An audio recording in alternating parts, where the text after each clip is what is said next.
dear colleagues. Good afternoon, all of you.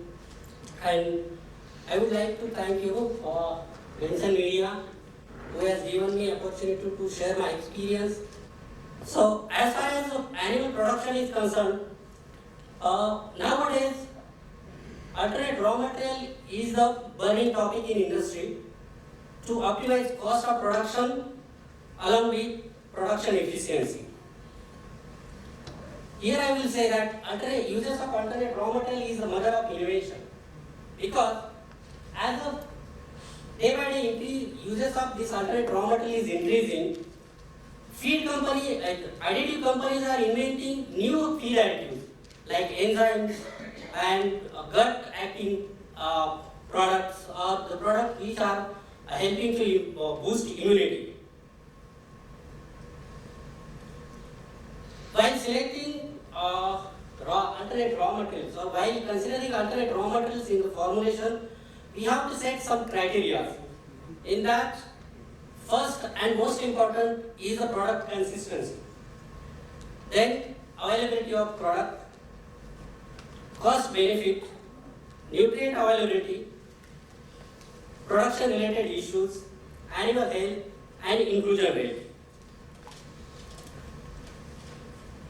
Now, coming to the product variability. As far as alternate raw materials are concerned, the most processed product, I want to say, that DDGS or rapeseed meals, any processed product is come up with the lots of variability. Each and every consignment, there is a variability in the nutrients. If we consider protein only, if today's consignment is with 38% protein, tomorrow's will be a 46, or vice versa also. Then another factor is physical variability. Most of the processed raw materials are came up with the physical variability also, that is color and particle size. Then if we talk about chemical variability, there are many reasons, that is genetics of the seeds, geographical regions, harvest season, harvest stage, and grain processing also. In that, grain storage also is one of the major factors which causes nutrient variability in the product. Then availability of alternate raw materials. Just now sir said that the product which we are going to use must be available for at least 6 months or throughout the year.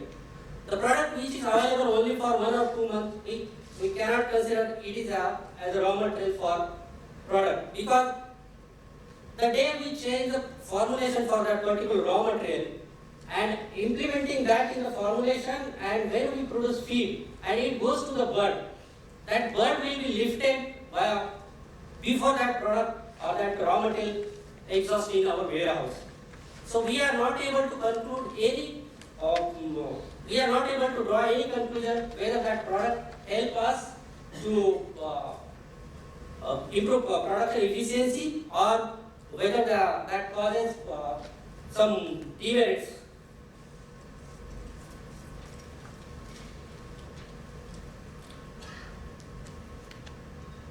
Cost benefit,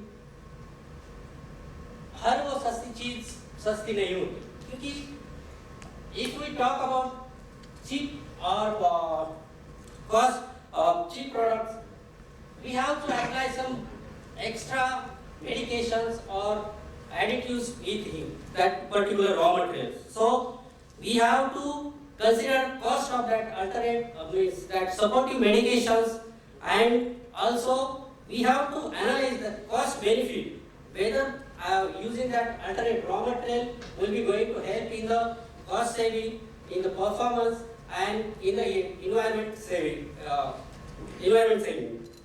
So we have to consider each and every aspect of related to cost while using alternate raw materials.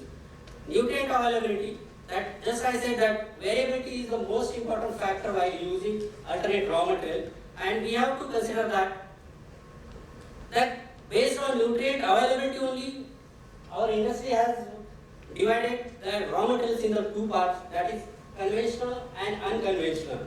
So we have to consider that availability of nutrient from each raw material which we are going to use.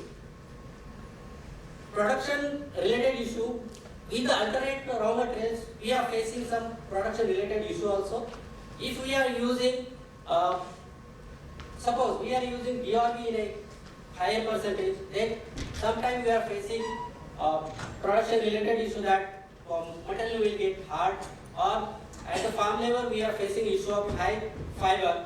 Sometimes with the physical variability that each process raw material or alternate raw material bring its own color characteristic.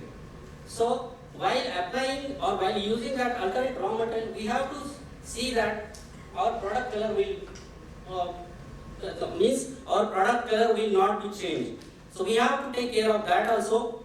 Animal health, as far as alternate raw materials are concerned, each and every alternate raw materials is gifting us alternate raw anti-nutritional factor.